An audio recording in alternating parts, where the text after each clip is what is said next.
Episode 181 to अध्याय 181 आपातकालीन न्यायालय सत्र।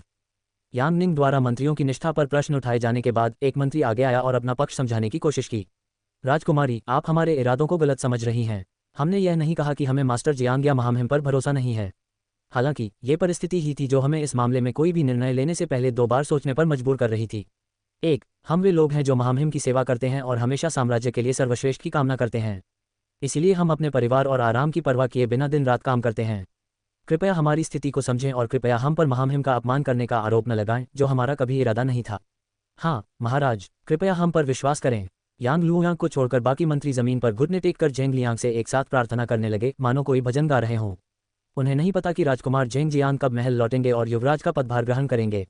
तब तक उन्हें जेंग लियांग के अधीन काम करना होगा और वे उन्हें नाराज नहीं कर सकते। मंत्री के रूप में उनका पद और भविष्य उन पर निर्भर करता है। यांग लुयांग जमीन पर घुटने नहीं टेके, बल्कि गर्व से खड़े रहे, जबकि बाकी लोग घुटने टेककर जेंग लियांग से विनती कर रहे थे। उन्हें दूसरे मंत्रियों के कायरतापूर्ण व्यवहार पर भौहें चढ़ गईं और उनके आत्मविश्वास की कमी पर घृणा हुई। अभी कुछ देर पहले वे जेंग लियांग के खिलाफ बोल रहे थे, लेकिन यांग निंग का आत्मविश्वास सुनकर अचानक जमीन पर घुटने टेक दिए और अपना रुख बदल दिया। क्या उन्हें नहीं पता कि मंत्रियों की एकता के कारण ही अतीत में कई राज्य उलटपुलट हो चुके हैं? यदि वे आसानी से डर जाते हैं और जेंग लियांग के सामने आसानी से घुटने टेक देते हैं, तो वे उसके खिलाफ कैसे जा पाएंगे और उसे क्राउन प्रिंस के रूप में कैसे प्रतिस्थापित कर पाएंगे? उनमें जरा भी शर्म बची है या नहीं? आखिर तक विनम्र और विनम्र रहते हुए वे उसे किसी बात के लिए कैसे दोषी ठहरा सकते हैं? हाँ, कितने डरपोक लोग हैं ये। उसने गर्व से सिर ऊंचा करके पीठ पीछे हाथ जोड़े हुए मजाक उड़ाया।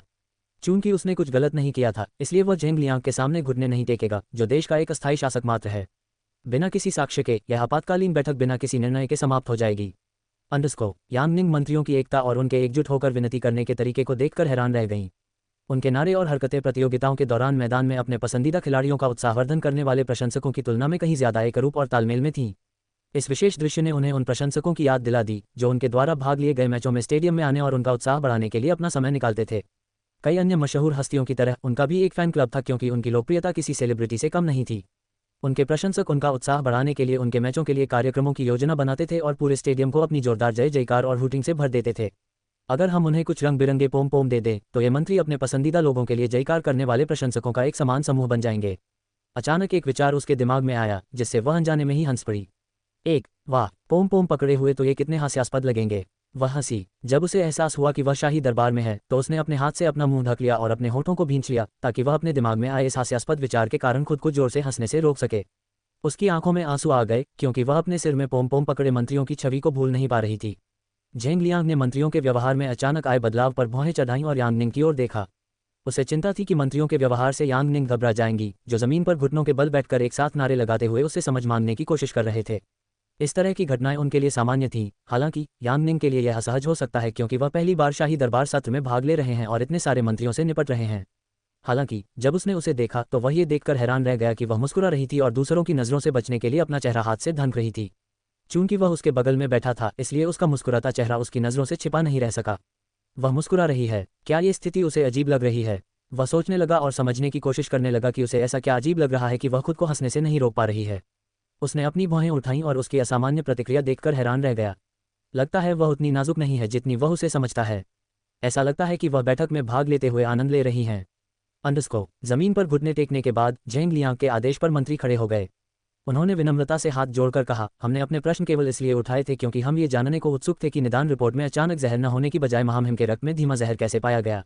महामहिम, कृपया हमारी दुविधा को समझें और हमें उस चीज़ के लिए दोष न दें जो हमने की ही नहीं। दूसरे मंत्री ने भी अपनी बात जोड़ते हुए बिना कोई समस्या पैदा किए अपना पक्ष स्पष्ट किया। यांग निंग ने भौहें चढ़ाईं, क्योंकि वही तो थी जिसने उनकी वफादारी पर शक जताया था। फिर भी वे जेंग लियांग की तरफ बात कर रहे थे, उसकी मौजूदगी को बिल्कुल नज़रअंदाज कर रहे थे। वे उसकी तरफ देख भी नहीं रहे थे, बस उसे ऐसे घूर रहे थे मानो उसने शाही दरबार में बोलकर कोई बड़ी भूल कर दी हो। वह उनके अपमानजनक शब्दों को सहन कर सकती थी, क्योंकि जब शब्दों का प्रयोग करने की बात आती है तो वह कोई संत नहीं है। हालांकि उसे सबसे ज्यादा नापसंद किया जाना पसंद नहीं है। वह स्थिति के कारण अपनी निराशा को रोक नहीं सकी और व्यंग्यात्मक लहजे में बोली, लगता है कि महामहिम के प्रति अनादर के अलावा शाही दरबार के मंत्रियों को चीजों का अनुमान लगाने की भी आदत है। किसने कहा कि महामहिम के खून में धीमा जहर पाया गया था? अगर महामहिम ने कभी इसका जिक्र ही नहीं किया, तो आप सब कैसे कह सकते हैं कि मास्टर जियांग द्वारा प्रस्तुत रिपोर्ट अविश्वसनीय थी और उनकी बात पूरी तरह सुने बिना ही उसे झूठा साबित कर दिया गया है? यांग निंग ने मजाकिया लहजे में कहा और मंत्रियों के प्रति अपने ठंडे इरादों को छिपाए बिना अपनी बात कह दी।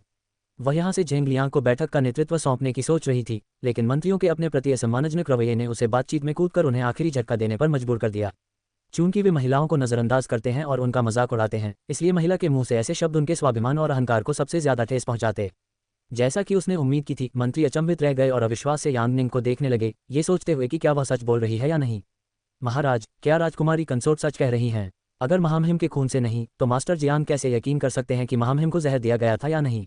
एक मंत्री अपनी जिज्ञासा रोक नहीं पाया और अधीरता से पूछा। झेंग लियांग ने सभी मंत्रियों के आश्चर्य भरे भावों को देखकर मुस्कुराया और यांग लुयांग की ओर देखा, जो भी अविश्वास से उसे देख रहा था और सोच रहा था कि उसे जहर के अवशेष कहाँ मिले। उसने अपना गला साफ किया और घोषणा की, राजकुमारी सच कह रही हैं। महामहिम के रक्त में धीमे जहर के अवशेष नहीं पाए गए हैं, क्योंकि इस प्रकार का जहर मानव रक्त में घुल जाता है और इसके निशान किसी के रक्त में नहीं पाए जा सकते। उन्होंने बताया, इससे व्यक्ति को जहर का कोई निशान छोड़े बिना मरने की अनुमति मिलती है। झेंग लियांग की व्याख्या और जहर के मानव शरीर पर असर करने के तरीके से सभी हैरान रह गए। ये धीमा जहर उनकी कल्पना से कहीं ज्यादा घातक और खतरनाक लग रहा था। झेंग लियांग के इस खुलासे पर यांग लुयांग के चेहरे पर पीलापन छा गया। यानी उसे न सिर्फ जहर के बारे में पता चला, बल्कि यह भी पता चला कि यह इंसानी शरीर पर कैसे असर करता है। अगर महाराज के खून से नहीं, तो जहर के अवशेष उसे कहाँ से मिले? वह सोच रहा था। उसके माथे पर ठंडे पसीने की परत जमने लगी, क्योंकि उसे डर था कि कहीं उसे कोई ऐसा सबूत न मिल जाए जो उसके खिलाफ जा सकता है। लेकिन ऐसा कैसे हो सकता है? उसे पूरा यकीन था कि उसने कोई सुराग नहीं छोड़ा है जिससे झेंग लियांग सच्चाई तक पहुंच सके। हमें महामहिम के खून में जहर के कोई अंश नहीं मिले। हालांकि हमें उनके कक्ष में महामहिम को दिए जा रहे धीमे जहर के अंश जरूर मिले, और इस बात की पुष्टि हुई कि महामहिम को उन नए तरीकों से जहर दिया जा रहा था जो मास्टर जियांग ने इस जांच के दौरान खोजे थे। झेंग लियांग ने कहा, मास्टर जियांग की कड़ी मेहनत और जांच पड़ताल की बदौलत हमें पता चला कि उन्हें भी फंसाया जा सकता है। वे ऐसा कुछ होने नहीं दे सकते, और इस साजिश के पीछे जो व्यक्ति था उसके बारे में शाही दरबार में अपनी प्रतिष्ठा को धूमिल नहीं होने दे सकते। उन्होंने ये घोषणा करते हुए शाही दरबार में हंगामा मचा दिया। सब हैरान थे और एक दूसरे को असमंजस में देख रहे थे कि आखिर इस जघन्य साजिश में कौन शामिल हो सकता है। अगर वो इस काम में पकड़ा गया तो उसकी सजा सिर्फ फांसी ही होगी, उससे कम नहीं। महामहिम, वह व्यक्ति कौन है जिसने महामहिम को जहर देने की कोशिश की? मंत्रियों ने घबराहट में पूछा। उन्हें उम्मीद थी कि उनके नाम की घोषणा नहीं की जाएगी। अगर वे किसी भी तरह से विश्वासघाती से जुड़े भी हों तो भी संभावना है कि उन्हें भी फंसाया जाएगा। वे ऐसा कुछ नहीं होने दे सकते जिससे राज दरबार में उनकी प्रतिष्ठा धूमिल हो। जब शाही दरबार में अराजकता फैली हुई थी और मंत्री झेंग लियांग से राष्ट्र के विश्वासघाती का नाम बताने की विनती कर रहे थे, तब मुख्य महल का बड़ा द्वार धक्का देकर खोल दिया गया, जिससे सभी का ध्यान भटक गया। अध्याय 182 आपातकालीन न्यायालय सत्र। जब झेंग लियांग ने घोषणा की कि जहर के अंश महाराज के रक्त में नहीं, बल्कि उनके कक्ष में पाए गए हैं और उन्हें वह व्यक्ति मिल गया है जो इस सबके पीछे है, तो शाही दरबार में अराजकता फैल गई। युवराज और राजकुमारी के स्पष्टीकरण से ऐसा लगता है कि मास्टर जियांग द्वारा प्रस्तुत निदान रिपोर्ट झूठी नहीं है और महामहिम को वास्तव में जहर दिया गया है। इससे सभी मंत्री घबरा गए और एक दूसरे से फुसफुसाकर पूछने लगे कि क्या उन्हें इस बारे में कुछ पता है। हालांकि इस मामले के बारे में किसी को कुछ पता नहीं था। जबकि कुछ लोग घबरा रहे थे और एक दूसरे से कानाफूसी कर रहे थे, जो मंत्री पहले झेंग लियांग से निदान रिपोर्ट की प्रामाणिकता के बारे में स्पष्टीकरण मांग रहे थे, उन्होंने अपमान में अपना सिर झुका लिया और अपने भविष्य के बारे में चिंतित थे। अगर किसी ने देशद्रोह का आरोप लगाया है तो उनके कार्यों को देशद्रोही का समर्थन करने के रूप में भी देखा जा सकता है, क्योंकि वे राजपरिवार का समर्थन करने के बजाय महामहिम के कार्यों पर संदेह कर रहे थे। जिन मंत्रियों ने पहले यांग लुयांग के दावे का समर्थन किया था और आत्मविश्वास से झेंग लियांग के खिलाफ खड़े थे, उन्होंने अपने दांत पीस लिए और सांप यांग लुयांग पर भरोसा करने के लिए अपने दिल में कोसा। चूंकि उसकी बेटी युवराज है और महारानी के साथ उसका घनिष्ठ संबंध भी है, इसलिए वह आसानी से मुसीबत से बच जाएगा। हालांकि उनके विपरीत उनके पास कोई मजबूत शाही समर्थन या संबंध नहीं है जो ऐसी परिस्थितियों में उनका समर्थन कर सके। जहां कुछ मंत्री शर्मिंदगी से अपना चेहरा छिपा रहे थे, वहीं अन्य मंत्री फुसफुसाते हुए देशद्रोह और देशद्रोही पर चर्चा कर रहे थे। महामहिम, वह व्यक्ति कौन है जिसने साम्राज्य के साथ विश्वासघात किया और महामहिम को नुकसान पहुंचाने की कोशिश की? एक मंत्री, जो शुरू से ही स्थिति के प्रति तटस्थ था, ने पूछा। हाँ महाराज, बस हमें उस गद्दार का नाम बता दीजिए और मैं सैनिकों से उसके पूरे परिवार को पलक झपकते ही मौत के घाट उतार दूंगा, क्योंकि उसने ऐसा जघन्य अपराध करने की कोशिश की थी। कोई भी गद्दार झेंग शहर से बिना मारे नहीं जा सकता। युद्ध मंत्री ने अपना निश्चय घोषित किया। आरोपी देशद्रोही के साथ साथ उसके पूरे परिवार को भी मारना पड़ता है, ताकि भविष्य में उसके परिवार का कोई भी सदस्य उसकी सजा का बदला लेने के लिए विद्रोह न कर सके। हाँ महाराज, कृपया गद्दार के पूरे परिवार को मार डालिए। वह और उसका परिवार इस दुनिया में एक दिन भी जीने के लायक नहीं है। मंत्रियों ने चिल्लाकर झेंग लियांग से गद्दार और उसके परिवार को मृत्युदंड देने की विनती की। यांग निंग ने अपने होंठ सिकोड़ लिए और मंत्रियों के लिए बुरा महसूस किया। वह सोच रही थी कि जब उन्हें इस सारी गड़बड़ी के असली गद्दार का पता चलेगा तो उनकी क्या प्रतिक्रिया होगी। क्या वे अब भी गद्दार के पूरे परिवार को मारने की मांग करेंगे? क्योंकि इस तरह वे परोक्ष रूप से महामहिम, जो महारानी के पति हैं, को फांसी देने की मांग कर रहे हैं। झेंग लियांग ने अपनी ठंडी और उदासीन निगाहों से सबको देखा। उसने हाथ उठाकर सबको चुप रहने का आदेश दिया। चुप रहो सब लोग, उसने आदेश दिया। गद्दार को उचित सजा दी जाएगी। मंत्री शांत होकर झेंग लियांग की बातें सुनने लगे। वे हाथ जोड़े खड़े थे और बेसब्री से इंतजार कर रहे थे कि वह गद्दार का नाम कब सुनाएगा। दूसरी ओर यांग लुयांग के हाथ घबराहट से कांप रहे थे। वह अपने होंठ भींच रहा था और आंखें बंद कर रहा था। ऐसा नहीं हो सकता, मैंने कुछ नहीं किया, मैं निर्दोष हूँ। मैं झेंग लियांग से हार नहीं सकता, कभी नहीं। उसने मन ही मन दोहराया और खुद को सबके खिलाफ लड़ने के लिए मानसिक रूप से तैयार किया। चाहे कुछ भी हो, वह झेंग लियांग को ये लड़ाई जीतने नहीं देगा। झेंग लियांग ने यांग लुयांग की तरफ देखा और उसे आंखें बंद किए खड़ा देखकर मुस्कुराया। उसने अपना ध्यान मंत्रियों की ओर मोड़ा और शुरू किया। वह अपराधी जो महामहिम को धीमा जहर देकर उनकी जान लेने की कोशिश कर रहा था, वह व्यक्ति है। उसके बोलते ही मुख्य महल का बड़ा दरवाजा जोर से खुल गया, जिससे सबका ध्यान भंग हो गया। मंत्रीगण आश्चर्यचकित होकर सोचने लगे कि महामहिम द्वारा आयोजित आपातकालीन दरबारी बैठक में व्यवधान डालने की हिम्मत किसने की। हालांकि शाही दरबार में घुसने वाले व्यक्ति की निंदा करने से पहले ही उनकी आंखें खुली की खुली रह गईं जब उन्होंने अपनी आंखों के सामने घटित हो रहे दृश्य को देखा। जो व्यक्ति शाही दरबार में घुस आया वह कोई और नहीं बल्कि महारानी थी। हालांकि जिस बात ने सबको चौंका दिया वह थी महारानी का शाही दरबार में प्रवेश करने का तरीका। अपनी दासियों के साथ अकेले चलने के बजाय महल की महिला रक्षक महारानी की बाहों को पकड़कर उन्हें शाही दरबार में घसीट रही थी। न केवल महारानी बल्कि उनकी दासी को भी महिला रक्षकों द्वारा शाही दरबार में घसीटा जा रहा था। यांग लुयांग, जिसकी आंखें बंद थीं, ने धीरे से आंखें खोली ये देखने के लिए कि झेंग लियांग अपराधी का नाम क्यों नहीं बता रहा है। मंत्रियों की धीमी फुसफुसाहट सुनकर उसने मुड़कर देखा कि क्या हो रहा है। ये सब देखकर उसकी आंखें हैरानी से चौड़ी हो गईं। महारानी को इस तरह शाही दरबार में घसीटकर क्यों लाया जा रहा है? क्या हो रहा है? वह सोच रहा था। अंडस्को, तुम क्या कर रहे हो? मेरा हाथ छोड़ो, क्या तुम नहीं जानते कि मैं कौन हूँ? यांग लिंगक्सिन ने गार्डों के कानों में चीखकर कहा और महिला गार्डों की पकड़ ढीली करने की कोशिश की, जो बड़ी ताकत से उसकी बाहों को पकड़े हुए थीं। वह साम्राज्य की महारानी हैं। वे उनके साथ एक अपराधी जैसा व्यवहार कैसे कर सकते हैं और उन्हें बिना बताए शाही दरबार में घसीट कैसे सकते हैं? क्या तुम्हें अपनी जान का डर नहीं है? क्या तुम्हें लगता है कि मेरे साथ अपराधी जैसा व्यवहार करने के बाद मैं तुम्हारी जान छोड़ दूंगी? तुम खुद को क्या समझती हो? उसने जोर से चिल्लाकर महल में महिला रक्षकों के दस्ते की मुखिया को धमकाया और उसकी पकड़ से छूटने की कोशिश की। महिला रक्षक यांग लिंगक्सिन की धमकियों से विचलित नहीं हुई और उसने उसकी बाहों पर अपनी पकड़ और मजबूत कर ली। उसने उसकी चीखों का जवाब नहीं दिया और बस महामहिम के आदेश का पालन करते हुए उसे घसीटते हुए शाही दरबार के बीचों बीच ले गई और झेंग लियांग के सामने रुक गई। महाराज, राजकुमारी संगिनी, महिला रक्षकों के प्रमुख ने महारानी को पकड़े हुए क्रमशः झेंग लियांग और यांग निंग का अभिवादन किया।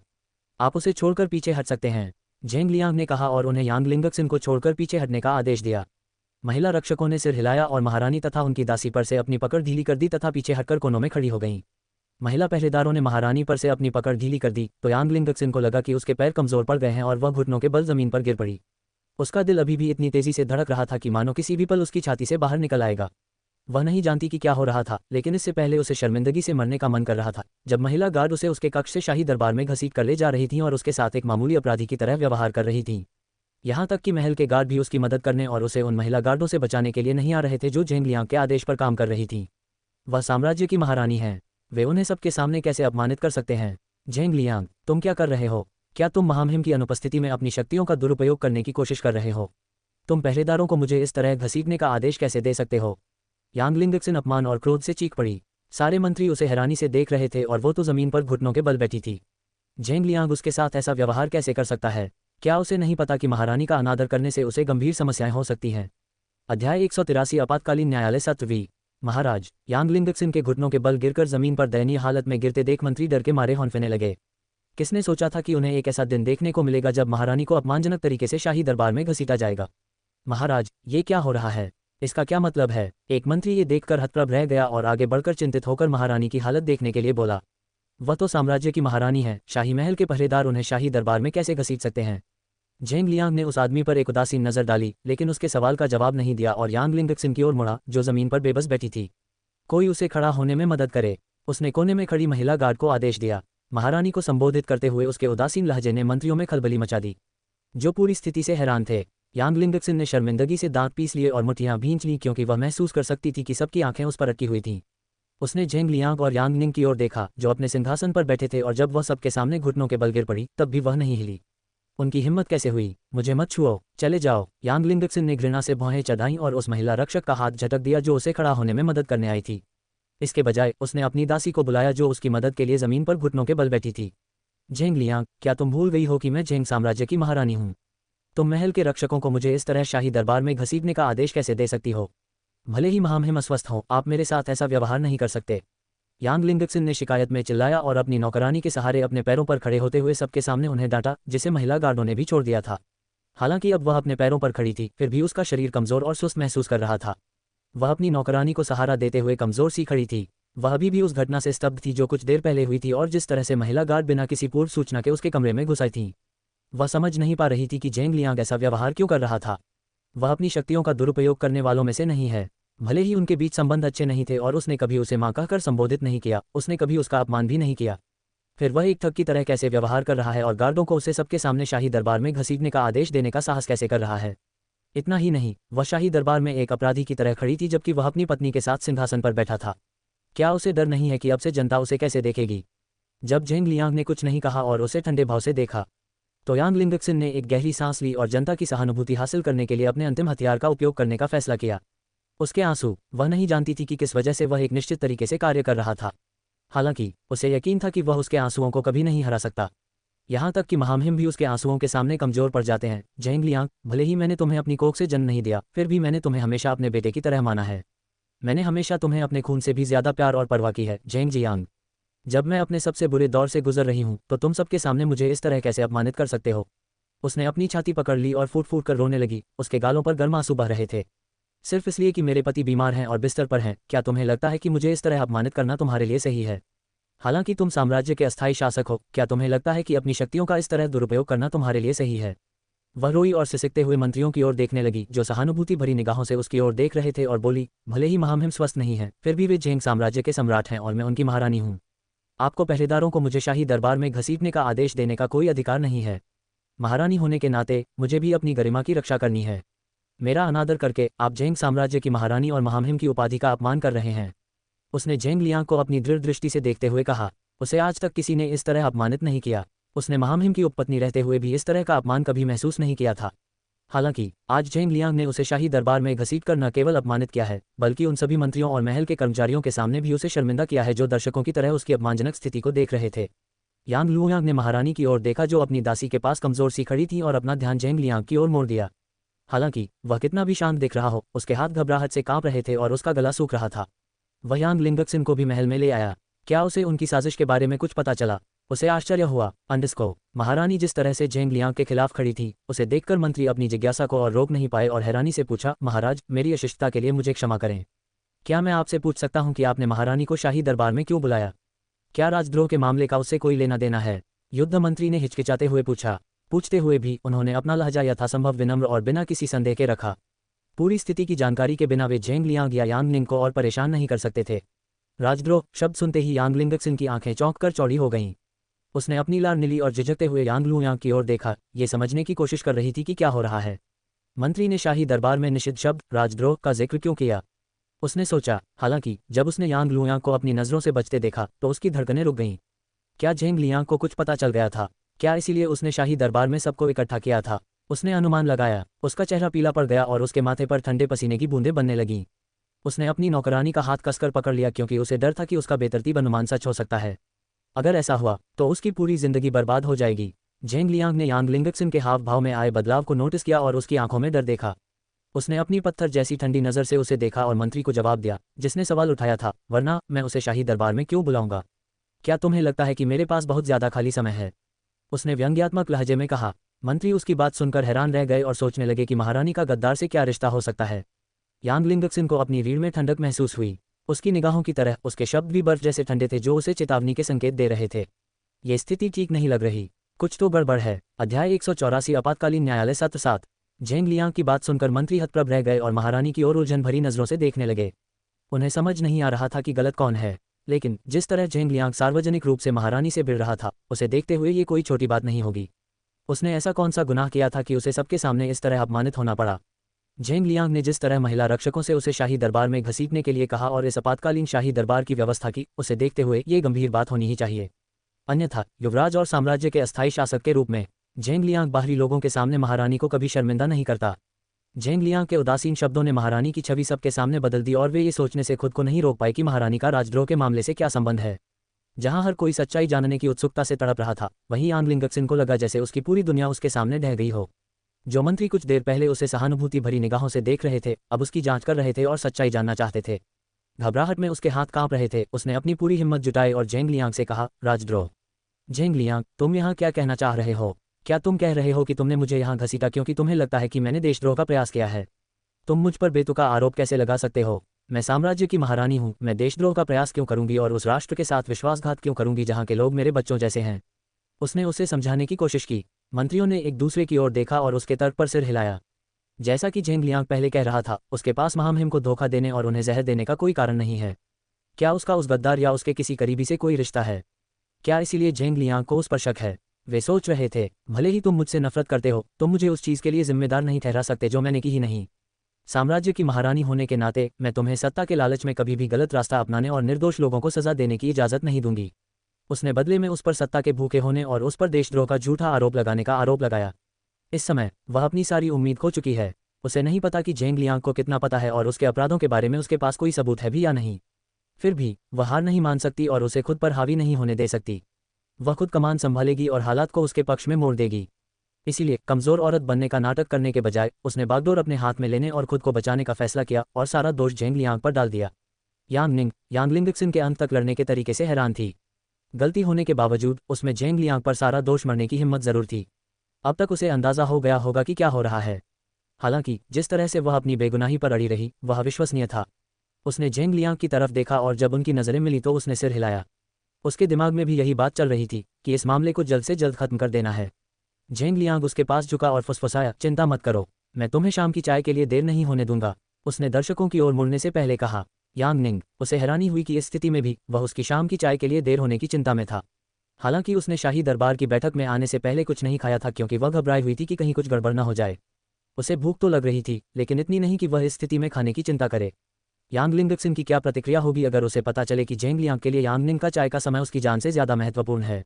झेंग लियांग ने बात को और नहीं टाला और यांग लिंगक्सिन की ओर मुड़ा, जो अपनी बेगुनाही का दावा कर रही थी और उस पर राजद्रोह का झूठा आरोप लगाने के लिए उसे दोषी ठहराने की कोशिश कर रही थी। इस स्थिति में भी उसकी बेशर्मी देखकर वह मुस्कुराया और फिर हंसते हुए बोला, मुझे लगता है कि तुमने अभी तक स्थिति की गंभीरता को नहीं समझा है। आज तुम यहाँ झेंग साम्राज्य की महारानी के रूप में नहीं बल्कि एक गद्दार के रूप में आई हो जिसने न केवल महामहिम बल्कि झेंग साम्राज्य के साथ भी विश्वासघात किया है।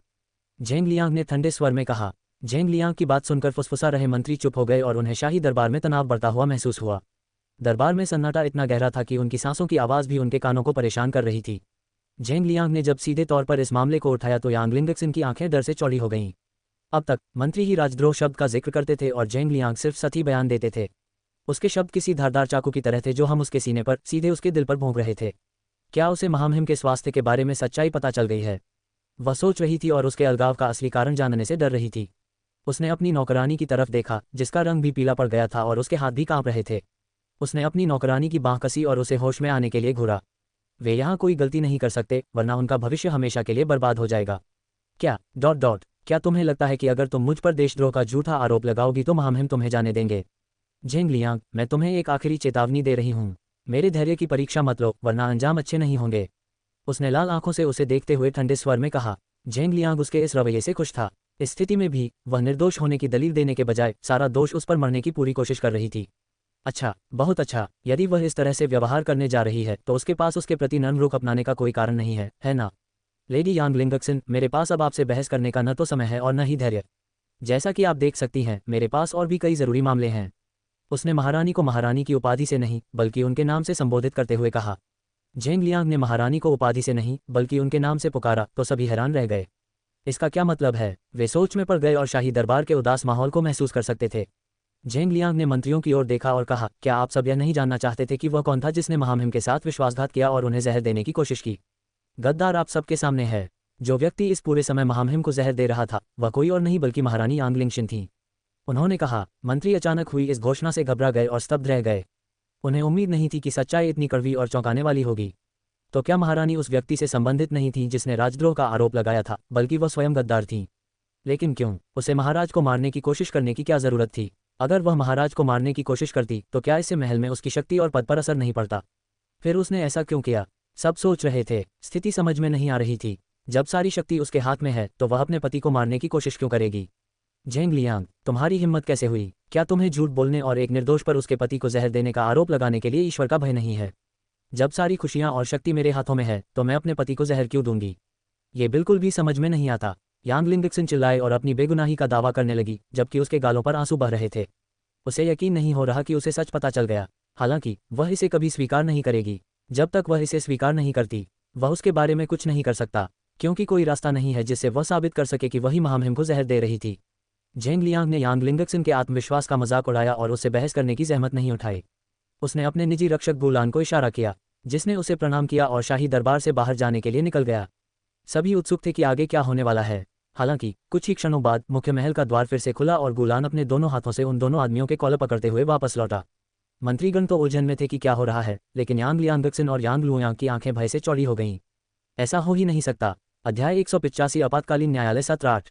यांग लियांगक्सिन की आंखें चौंक कर चौड़ी हो गईं जब उसने उन दो आदमियों को देखा जिन्हें झेंग लियांग के आदेश पर गुलान शाही दरबार में घसीट कर ले जा रहा था। ऐसा नहीं हो सकता। दो पुरुषों में से उसने सफ़ेद वस्त्र वाले व्यक्ति को पहचान लिया और महसूस किया कि उसकी आत्मा उसके शरीर से बाहर निकल रही है। सफ़ेद लबादा पहने वह आदमी कोई और नहीं बल्कि मास्टर जियांग ताई का सहायक चिकित्सक था, जो उनके आदेश पर काम कर रहा था और महामहिम के इलाज के दौरान उनके उबलते पानी में जहरीला प्राकृतिक तेल मिला रहा था। झेंग लियांग ने उसे कब पकड़ा था? उसे उसके बारे में कैसे पता चला? क्या यांग लुयांग ने नहीं कहा था कि कोई भी उनकी अचूक योजना का पता नहीं लगा पाएगा और यह घटना झेंग लियांग की मां की तरह भुला दी जाएगी? लेकिन उसके साथ दूसरा आदमी कौन है? वह सोच रही थी, क्योंकि वह उसे पहचान नहीं पा रही थी और वह इस मामले से कैसे जुड़ा है। वह घबराहट में अपने होंठ काट रही थी और यांग लुयांग की ओर देख रही थी, जिसकी भी उसके जैसी ही हैरान करने वाली प्रतिक्रिया थी। वह भी उम्मीद कर रही थी कि यांग लुयांग इस मुसीबत से निकलने और उसे बचाने का कोई रास्ता निकालेगा। हालांकि उसके हैरान परेशान चेहरे देखकर वह और कुछ नहीं समझ पा रही थी। जब से उसे शाही दरबार में लाया गया है, उसने उसकी रक्षा के लिए एक शब्द भी नहीं कहा है। वह वहाँ किसी कठपुतली की तरह खड़ा था और ऐसे मूकदर्शक बना हुआ था मानो उसके पास बोलने के लिए कोई आवाज़ ही न हो। क्या वह उसे इस स्थिति से बचाने का कोई इरादा रखता है या नहीं? क्या उसने उस पर भरोसा करके कोई बड़ी भूल की है? वह सोच रही थी जब यांग लियांगक्सिन अपने जीवन के विकल्पों पर सवाल उठा रही थी। गुलान ने दो आदमियों को उनके कॉलर से आक्रामक तरीके से घसीटा और उन्हें झेंग लियांग के सामने चावल के ढेर की तरह जमीन पर पटक दिया। महाराज, कृपया हम पर कुछ दया करें। दोनों आदमी तुरंत जमीन पर घुटने टेक कर झेंग लियांग से दया की गुहार लगाने लगे। उनके दोनों हाथ एक मोटी रस्सी से बंधे थे और उनके कपड़े अस्त व्यस्त थे और उनसे बहुत बुरी गंध आ रही थी। मंत्रियों ने घृणा से भौहें चढ़ाईं और अपनी नाकें ढक ली, क्योंकि दोनों आदमियों से गाय के गोबर जैसी गंध आ रही थी। दूसरों की तरह यांग निंग ने भी घृणित गंध से भौहें चढ़ाईं और बेचैनी से अपनी नाक सिकोड़ ली। वह वही थी जिसने इन दोनों व्यक्तियों को गौशाला में छिपाने का सुझाव दिया था, क्योंकि यह महल में उन दुर्लभ स्थानों में से एक था जहां यांग लुयांग को उन पर संदेह नहीं होगा और उनकी योजना बर्बाद नहीं होगी। हालांकि उसने यह नहीं सोचा था कि बिना नहाए कई दिनों तक गौशाला में रहने से वहां भयंकर बदबू आ जाएगी। झेंग लियांग ने उसकी भौहें चढ़ी देखी और देखा कि वह बेचैनी में अपने हाथों से अपनी नाक कैसे ढंक रही थी। सबकी परवाह न करते हुए उसने अपनी जेब में झांका और उसकी नाक ढंकने के लिए अपना रुमाल उसकी ओर बढ़ाया। इसका इस्तेमाल करो। शुक्रिया। यांग निंग शर्मिंदा थी क्योंकि सबकी नज़रें उन पर टिकी थीं। उसने अपने होंठ भींचे और झिझकते हुए रुमाल से अपनी नाक ढक ली। हालांकि सबकी नज़रों के सामने वह एक गड्ढा खोदकर ऐसे गायब हो जाना चाहती थी जैसे उसका कभी वजूद ही न हो। वे राजद्रोह जैसे गंभीर मामले पर चर्चा कर रहे थे। इस गंभीर चर्चा के दौरान उसने अपना रुमाल निकाला और उसे थमा दिया ताकि वह अपनी नाक ढक सके, क्योंकि अदालत में आए दो लोगों से बदबू आ रही थी। वह दो आदमियों के चेहरों पर शर्मिंदगी और शर्मिंदगी के भाव देख सकती थी, लेकिन उसने उनकी प्रतिक्रियाओं को नज़रअंदाज किया और झेंग लियांग के रुमाल से अपनी नाक ढक ली, क्योंकि इस हालत में वह ठीक से सांस नहीं ले पाएगी और वह दम घुटने से नहीं मरना चाहती। उसका जीवित रहना इन दो अपराधियों के आत्मसम्मान से ज़्यादा ज़रूरी है। दो आदमियों के आने से मंत्री असमंजस में पड़ गए और सोच रहे थे कि राजद्रोह के मामले से उनका क्या संबंध है। क्या सफ़ेद कपड़े वाला आदमी जाना पहचाना नहीं लग रहा? मुझे लगता है मैंने उसे महल में कहीं देखा है। एक मंत्री ने आंखें सिकोड़कर याद करने की कोशिश की कि उसने उस आदमी को कहाँ देखा था। तुम सही कह रहे हो, वह आदमी जाना पहचाना लग रहा है। क्या वह बाई जियांग नहीं है, मास्टर जियांग ताई का सबसे भरोसेमंद शिष्य? क्या वह मास्टर जियांग के साथ महामहिम की सेवा का प्रभारी नहीं था? दूसरे मंत्री ने कहा, जिससे सभी में खलबली मच गई। लेकिन उसके बगल वाला दूसरा आदमी कौन है? वह महल का नहीं लग रहा। मुझे भी उसे देखना याद नहीं। खैर, क्या वो थोड़ा अजीब नहीं लग रहा?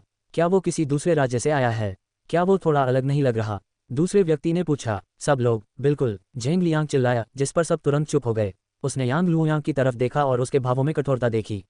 उसके होंठ एक मुस्कुराहट में सिकुड़ गए। फिर उसने सबकी तरफ देखा और आगे कहा, कुछ देर पहले कोई मुझसे पूछ रहा था कि क्या मेरे पास अपने आरोपों के समर्थन में सबूत हैं या नहीं। इस सवाल का मेरा जवाब ये रहा, ये दोनों आदमी सबको बता देंगे कि आखिर वो कौन है जिसने महामहिम को जहर देने की कोशिश की थी। उसने खुलासा किया। उसने यांग लियांगक्सिन की तरफ एक व्यंग्यात्मक मुस्कान के साथ देखा और पूछा, लेडी यांग लियांगक्सिन, क्या आप यहाँ घुटनों के बल बैठे इन आदमियों में से किसी को पहचानती हैं? यांग लियांगक्सिन ने भौहें सिकोड़ लीं, ये देखकर कि वह उसे किस तरह से मुश्किल में डाल रहा था। उसने एक गहरी सांस ली और झिझकते हुए सिर हिलाया। मैं पहचानती हूँ। क्या यह आदमी मास्टर जियांग के लिए काम नहीं करता? मैंने उसे महामहिम के कक्ष में कई बार देखा है। लेकिन तुम ऐसा क्यों पूछ रहे हो जैसे महल में मैं ही उसे जानने वाला एकमात्र व्यक्ति हूँ? ये पूछकर तुम सबको क्या साबित करना चाह रहे हो? महामहिम से मिलने गए उसे तो लगभग सभी जानते ही होंगे। इसमें क्या गड़बड़ है? उसने पलटकर उससे सवाल किया। झेंग लियांग ने ठंडे स्वर में सिर हिलाया और कहा, इसमें कोई समस्या नहीं है। लेकिन अगर झेंग साम्राज्य की महारानी एक मामूली सहायक चिकित्सक के साथ मिलकर महामहिम को जहर दे दे तो यह एक समस्या है, उसने ठंडे स्वर में कहा। उसके बोलने के बाद एक उदास सन्नाटा छा गया। झेंग लियांग की कठोर निगाहें उन्हें वहीं जमने के लिए काफ़ी थी, इसलिए किसी की भी आवाज़ निकालने की हिम्मत नहीं हुई। यांग लिंगक्सिन का चेहरा शर्म से लाल हो गया। उसने चारों ओर देखा और सबकी आंखों में शक की लकीरें देखीं। झेंग लियांग, क्या तुम पागल हो? मैंने तुमसे कई बार कहा है कि मैंने कोई अपमानजनक काम नहीं किया है। मैं महामहिम को कभी नुकसान नहीं पहुंचा सकती। मैं अपने ही हाथों अपनी खुशहाल शादी को क्यों बर्बाद करूंगी? वह हताशा में चीखी और अपनी सफाई देने की कोशिश की। या ... क्या तुम अपने अपराधों का दोष मुझ पर मरना चाह रही हो? झेंग लियांग, क्या वह मास्टर जियांग के अधीन काम करने वाला सहायक चिकित्सक नहीं है? क्या तुमने मास्टर जियांग के साथ मिलकर मुझ पर दोष मरने की योजना बनाई थी? वरना तुम अचानक सभी को महामहिम के दर्शन करने से क्यों रोक रही हो और मास्टर जियांग को सिर्फ उनका इलाज करने की अनुमति क्यों दे रही हो? मुझे यकीन है कि अपने अपराध में कामयाब होने के बाद सारा दोष मुझ पर मरना तुम्हारी ही योजना होगी। उसने बिना सोचे समझे कहा। अब उसे किसी का डर नहीं है। अगर यांग लुयांग उसे नहीं बचा सका तो वह खुद अपनी जान बचा लेगी। झेंग लियांग यांग लिंगक्सिन की प्रतिक्रिया से खुश हुआ और हंसते हुए बोला, मुझे पता था कि तुम ऐसा ही कुछ कहोगी, इसलिए मैंने यहाँ आने से पहले अपना होमवर्क कर लिया था। मैं अपनी तैयारी से आपको निराश नहीं करूंगा, उसने ठंडे स्वर में कहा, जिससे यांग लिंगक्सिन से हर उठी। अध्याय 186 आपातकालीन न्यायालय 7x। झेंग लियांग यांग लिंगक्सिन को बेशर्मी से अपने अपराधों का बचाव करते और खुद को निर्दोष बताते देख मुस्कुराए। क्या उसे अब भी लगता है कि यांग लुयांग उसे इस स्थिति से बचा सकता है, या उसे लगता है कि पापी होने के बावजूद उसके पास खुद को निर्दोष साबित करने की इतनी ताकत है? अगर वह ऐसा सोचती है तो उसे उसकी जगह पर खड़ा करने का समय आ गया है। पिछली बार के उलट वह किसी को भी अपनी योजना को बर्बाद नहीं करने देगा और निराश होकर अपने कमरे में वापस नहीं लौटेगा। पिछली बार जब उसने महामहिम के सामने यांग लुयांग का काला पक्ष उजागर किया था तो सबूतों के अभाव और घटना के एकमात्र गवाह द्वारा अपनी बात से पलट जाने के कारण किसी ने उस पर विश्वास नहीं किया और उसे सजा दी गई। हालांकि इस बार वह वही गलती नहीं दोहराएगा। लेडी यांग लिंगक्सिन, आपको मेरी चिंता करने की जरूरत नहीं है। मैं अपनी तैयारी से आपको निराश नहीं करूंगा, झेंग लियांग ने ठंडे स्वर में कहा, ताकि उसके खिलाफ सबूत होने की चिंता दूर हो सके। अब उसने उसे महारानी कहना पूरी तरह से बंद कर दिया है और उसे लेडी ही कहता रहता है। हालांकि वह भी लेडी कहलाने की हकदार नहीं है, फिर भी अभी सारी औपचारिकताएं छोड़ने का समय नहीं आया है। झेंग लियांग के ठंडे शब्दों से यांग लिंगक्सिन की रीढ़ में सिहरन दौड़ गई और उसने अपना निचला होंठ काट लिया। उसने पहली बार उसकी आंखों में इतनी ठंडक देखी थी और यह अच्छा नहीं था। झेंग लियांग ने यांग लिंगक्सिन की आवभगत में अपना ज्यादा समय बर्बाद नहीं किया और जमीन पर घुटनों के बल बैठे मास्टर जियांग के सहायक चिकित्सक की ओर उदासीनता से देखा। सहायक चिकित्सक बाई जियांग, क्या अब आप सबको बताएंगे कि आप इस दरबार में क्यों हैं, या आपको इस बारे में सोचने के लिए कुछ और समय चाहिए? सबको बताइए कि आपने महामहिम को धीमा जहर कैसे दिया और किसने आपको ऐसा करने का आदेश दिया।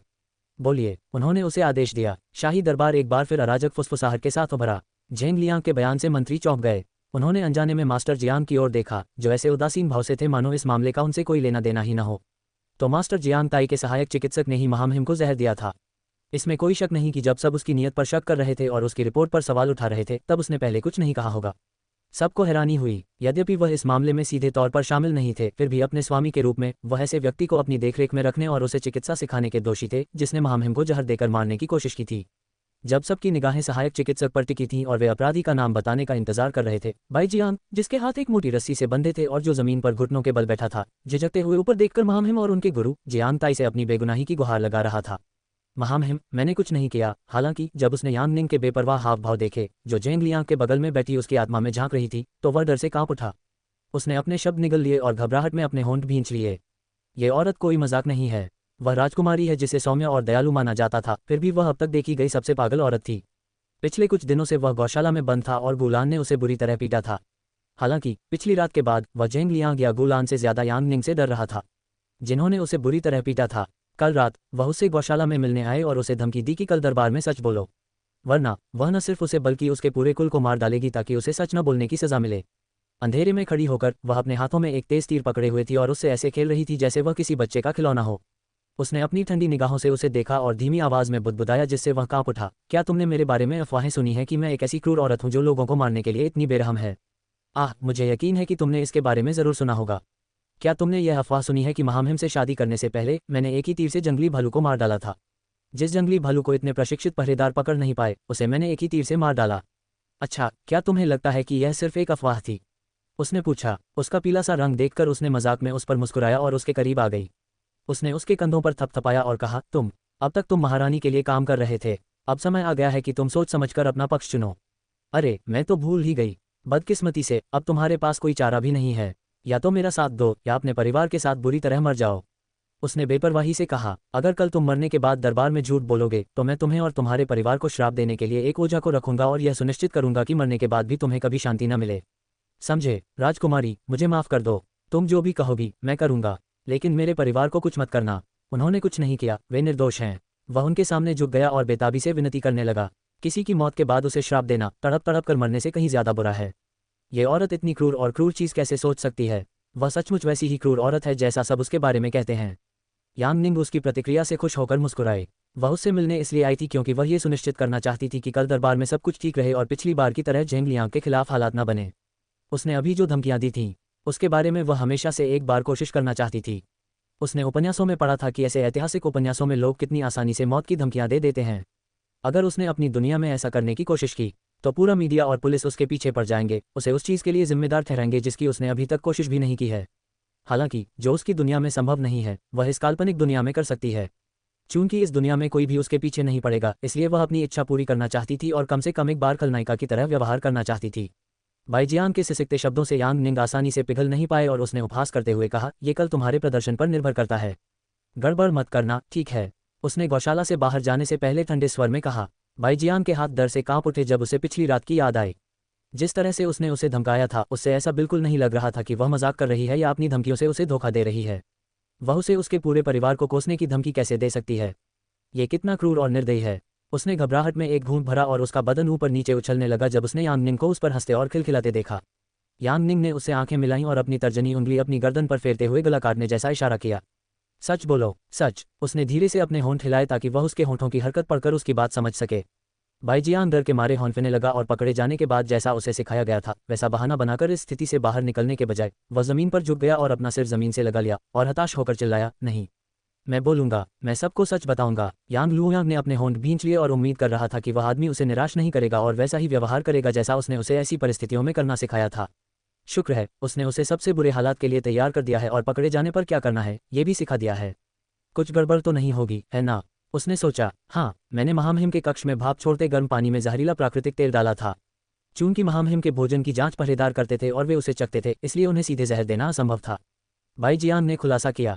इसीलिए मुझे महामहिम के कक्ष के वातावरण को नम करने के लिए इस्तेमाल किए जाने वाले भाप छोड़ते गर्म पानी में जहर मिलाने के लिए कहा गया था। गर्म पानी से निकलने वाली भाप महामहिम को सीधे तौर पर जहर दे देगी बिना उनके सीधे सेवन के। ये काफ़ी प्रभावी भी है। फिर भी किसी के खून में जहर का कोई निशान नहीं दिखता। सच्चाई बताते हुए उसकी आवाज़ कांप उठी। हालांकि मैं ऐसा नहीं करना चाहता था। उस व्यक्ति ने कहा था कि वे इस उपकार के बदले में मास्टर जियान को हटाकर मुझे शाही चिकित्सा विभाग का मुख्य चिकित्सक बना देंगे, या अगर मैं ऐसा नहीं करता तो वे मुझे मार डालेंगे और महामहिम की मौत का सारा दोष मेरे नाम पर डाल देंगे।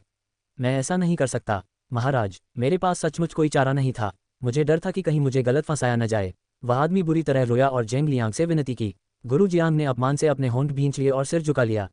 उन्हें अपनी शिक्षाओं पर बहुत गर्व था, फिर भी वे अपने शिष्य को एक अच्छा इंसान बनाने और चिकित्सा के नियमों का पालन करने में नाकाम रहे। झेंग लियांग ने भौहें चढ़ाईं और यांग लुयांग के पीले रंग पर एक नज़र डाली, फिर उस आदमी की ओर मुड़े और पूछा, कौन है? किसने तुम्हें महामहिम को धीमा जहर देने के लिए कहा था? मुझे उस व्यक्ति का नाम बताओ अभी। वह उस आदमी पर चिल्लाया, जिससे शाही दरबार में सभी लोग चौंक गए और मुख्य हॉल में तनाव का माहौल बन गया। अध्याय 187 आपातकालीन न्यायालय सत्र एक्स। कौन है? किसने तुम्हें महामहिम को धीमा जहर देने के लिए कहा था? मुझे उस व्यक्ति का नाम बताओ अभी। झेंग लियांग चिल्लाया। अदालत में तनावपूर्ण सन्नाटा छाया हुआ था। सभी की निगाहें बाईजियान पर टिकी थीं, जो बेसब्री से अपराधी की पहचान उजागर होने का इंतजार कर रही थीं। मंत्री एक दूसरे को सतर्क निगाहों से देख रहे थे और मन ही मन अनुमान लगा रहे थे कि क्या अपराधी यांग लिंगक्सन से जुड़ा है या कोई गंभीर गलतफहमी थी जिसके कारण उसे संदिग्ध के रूप में अदालत में बुलाया गया। आखिर वह अपने ही प्यारे पति को नुकसान पहुंचाने की क्या मंशा रखती होगी? उनका विवाह एक खुशहाल रिश्ता था और उसे ऐसे घिनौने तरीकों से बर्बाद करना उसके लिए कोई मायने नहीं रखता था। निश्चित रूप से इस जघन्य कृत्य में उसकी कोई भूमिका नहीं हो सकती थी। यांग लिंगक्सन घबराहट में अपनी सांसें रोके घुटनों पर बैठे आदमी की पीठ पर टिकी हुई थी। उसने अपनी नौकरानी का हाथ कसकर पकड़ रखा था। उसकी टांगें चिंता से कमजोर हो रही थीं और वह मन ही मन शांत रहने के लिए एक सुखदायक मंत्र दोहरा रही थी। उसे यांग लुयांग की चीज़ों को नियंत्रण में रखने की क्षमता पर पूरा भरोसा था। आखिरकार वह वर्षों से उसका वफादार सहयोगी रहा था और उस दौरान कुछ भी गड़बड़ नहीं हुई थी। अब क्या गड़बड़ हो सकती है? जैसे उसने झेंग लियांग के पिछले आरोपों को खारिज कर दिया था, उसे पूरा भरोसा था कि इस बार भी वह ऐसा ही करेगा। वह उसे ऐसा अन्यायपूर्ण अंजाम नहीं भुगतने देगा। बाईजियान का दिल धड़क रहा था और वह अपने अगले शब्दों के परिणामों पर विचार कर रहा था। क्या वह अपने परिवार या उस व्यक्ति के साथ विश्वासघात करेगा जिसने उसे ऐसा जघन्य कृत्य करने का आदेश दिया था? उसका सूखा मुंह पानी मांग रहा था, लेकिन वह मांगने की हिम्मत नहीं जुटा पा रहा था। गुलान, जिसने उसे बुरी तरह पीटा था, उसे एक गिलास पानी की बजाय एक प्याला जहर लाकर देना ज्यादा पसंद करती। जैसे ही उसने अपनी जीभ से अपने होठों को गीला किया, बाईजियान को बोलने में कठिनाई हुई। उसकी आवाज़ मुश्किल से सुनाई दे रही थी। जिसने मुझे महामहिम को जहर देने का आदेश दिया था वह था... उद्धरण चिन्ह। वह वाक्य पूरा करने से डरते हुए बोला, जोर से बोलो, हम तुम्हें सुन नहीं पा रहे। कोर्ट से कोई चिल्लाया, पहले तुम इतना जोर जोर से रो रहे थे, अब ठीक से बोल भी नहीं पा रहे। जोर से और साफ बोलो। वह ऊंची स्त्री जैसी आवाज जिसने सबको चौंका दिया झेंग लियांग की गरजती गहरी आवाज से बिल्कुल मेल नहीं खा रही थी, बल्कि वह यांग निंग थी जो वहां कठपुतली की तरह चुपचाप बैठी थी। उसके अचानक फूट पड़ने से सभी ने उसकी ओर सिर घुमाकर देखा। यांग लुयांग की भौहें यांग निंग के व्यवहार को देखकर उलझन में पड़ गईं। वह समझ नहीं पा रहा था कि वह इस मामले में इतनी उलझी हुई क्यों थी, या फिर वह अचानक उस माहौल में इतनी मुखर क्यों हो रही थी जहां वह पहले चुप रहती थी। पब फ्यूचर द्वारा विज्ञापन, पब फ्यूचर विज्ञापन। वह सोच में पड़ गया कि यह नई हिम्मत कहाँ से आए। इतने सालों में उसने उसे कभी अपने या राज दरबार में किसी और के खिलाफ बोलते नहीं देखा था। यह एक चौंकाने वाला बदलाव था और उसे समझ नहीं आ रहा था कि इस पर क्या प्रतिक्रिया दे। इस बारे में सोचते हुए वह खुद को बेचैनी से भरता हुआ महसूस कर रहा था। यहाँ कुछ ठीक नहीं था और उसे लग रहा था कि यह स्थिति उससे कहीं ज्यादा गंभीर है जो दिख रही है। अंडरस्को मंत्रीगण यांग निंग को देखकर दंग रह गए क्योंकि उन्होंने पहली बार किसी सार्वजनिक स्थान पर किसी महिला की इतनी ऊंची आवाज सुनी थी और वह महिला कोई और नहीं बल्कि राजकुमारी यांग निंग थी।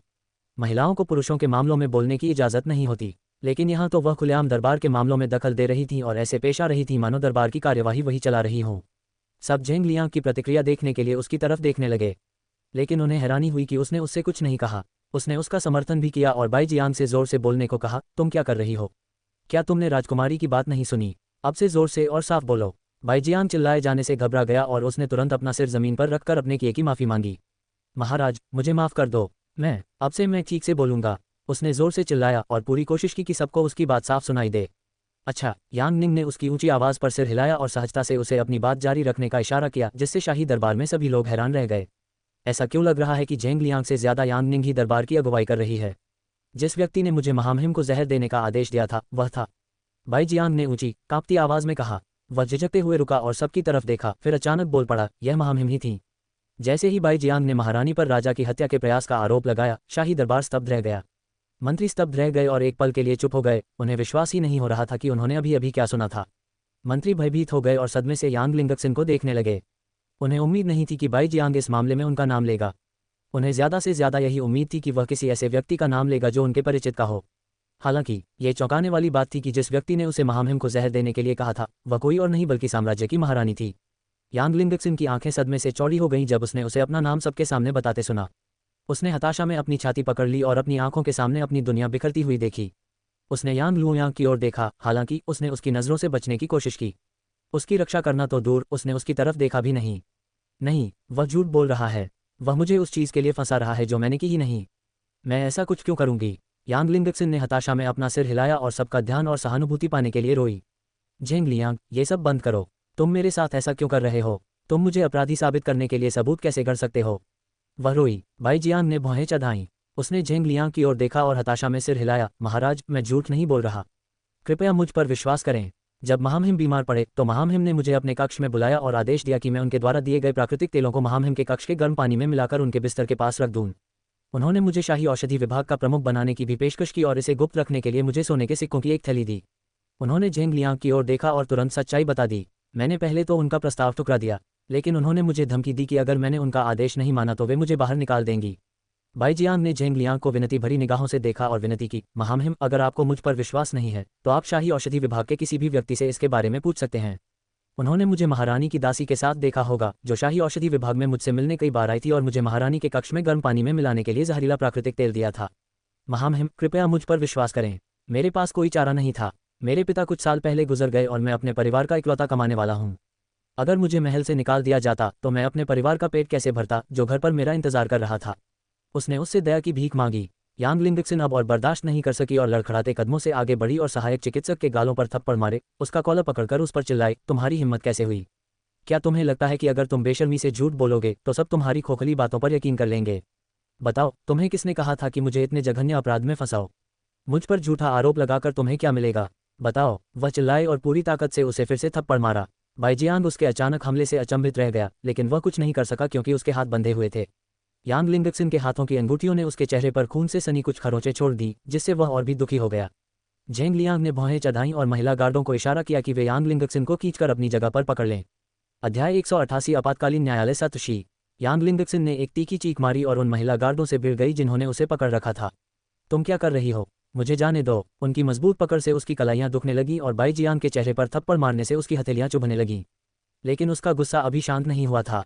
वह उसे और नुकसान पहुंचाना चाहती थी, उसे ऐसा सबक सिखाना चाहती थी जिसे वह कभी न भूले। लेकिन इससे पहले कि वह अपने आवेग पर काम कर पाती, जेंग लियांग ने गार्डों को उसे वहां से हटाकर वहीं रखने का आदेश दिया। यांग लिंगक्सिन इधर उधर छटपटाई, गार्डों पर भूसे और लातें बरसाईं, लेकिन सब बेकार था। उन्होंने उसे मजबूती से पकड़ रखा था, उनकी ताकत उससे ज्यादा थी।